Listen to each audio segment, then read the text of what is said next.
काय सांगाल, काल अनेक गर्भपात केंद्रात कारवाई केली, तुम्ही काय माहिती द्याल? काल दिनांक 26 नोव्हेंबर 2025 रोजी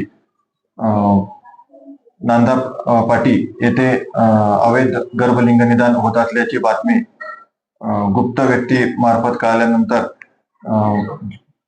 जिल्हा शल्य चिकित्सक डॉक्टर राजेंद्र पाटील सर व जिल्हा पोलीस अधीक्षक श्री अजय कुमार बन्सल सर यांच्या मार्गदर्शनाखाली वैद्यकीय तज्ञांची टीम, त्यामध्ये डॉक्टर विजय वाकोडे, डॉक्टर ज्ञानेश्वर वाया व मी स्वतः डॉक्टर कृष्णा वानखेडे व तसेच विधी सल्लागार श्रीमती ॲडव्होकेट सोनाली कांबळे या टीमने सदर ठिकाणी पोलिसांसोबत छापा टाकला असता त्या ठिकाणी 3 रुग्ण हे अवैध गर्भलिंग निदान करण्यासाठी आलेले असल्याचे आढळून आले। त्यावेळेस सहाय्यक पोलीस निरीक्षक श्री योगेश उबाळे, सहाय्यक पोलीस निरीक्षक श्री सचिन खामगा व पोलीस उपनिरीक्षक राजेंद्र वाघ यांच्या टीमने व डॉक्टरांच्या टीमने सदरील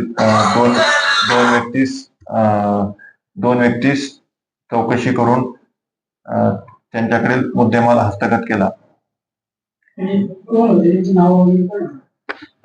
त्यामध्ये सतीश बाळू सोनवणे राहणार छत्रपती संभाजीनगर व केशव हरिभाऊ गावंडे राहणार भोकरदन या 2 आरोपींना पोलिसांनी चौकशी करून ताब्यात घेतले व मुद्देमाल हस्तगत केला। यामध्ये त्या ठिकाणी काय काय आढळलं?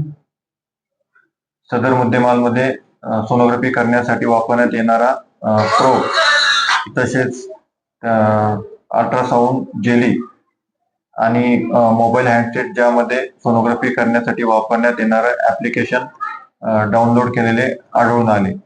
सदरील व्यक्तींनी सोनोग्राफी कशी करायची त्याचे प्रात्यक्षिक दाखवले व तसेच गर्भपातासाठी वापरण्यात येणाऱ्या गोळ्या आढळून आल्या। सर, हे स्वतः नाही, त्यांच्याकडे कुठली वैद्यकीय डिग्री नाही, तसे ते बोगस आहेत। त्या सदर भोकरदन पोलीस स्टेशनला सदरील व्यक्ती विरोधात PCPNDT कायद्याअंतर्गत गुन्हा दाखल करण्यात आलेला आहे। डॉक्टर कृष्णा वानखेडे, वैद्यकीय अधीक्षक, ग्रामीण रुग्णालय, भोकरदन।